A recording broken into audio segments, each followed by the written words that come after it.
بني وطني، اجتازت مصر فترة عصيبة في تاريخها الأخير من الرشوة والفساد وعدم استقرار الحكم، وقد كان لكل هذه العوامل تأثير كبير على الجيش، وتسبب المرتشون والمغرضون في هزيمتنا في حرب فلسطين.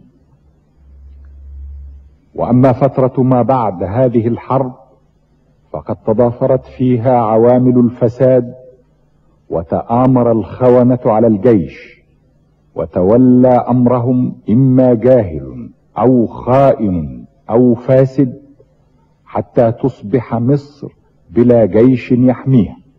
وعلى ذلك فقد قمنا بتطهير أنفسنا، وتولى أمرنا داخل الجيش رجال نثق في قدرتهم وفي خلقهم وفي وطنيتهم، ولا بد أن مصر كلها ستلقى هذا الخبر بالابتهاج والترحيب.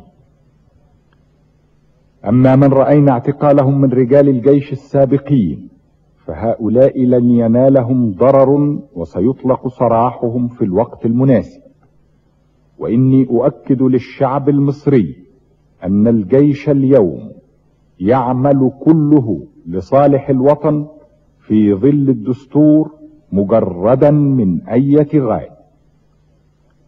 وأنتهز هذه الفرصة وأطلب من الشعب ألا يسمح لأحد من الخونة بأن يلجأ لأعمال التخريب أو العنف، لأن هذا ليس في صالح مصر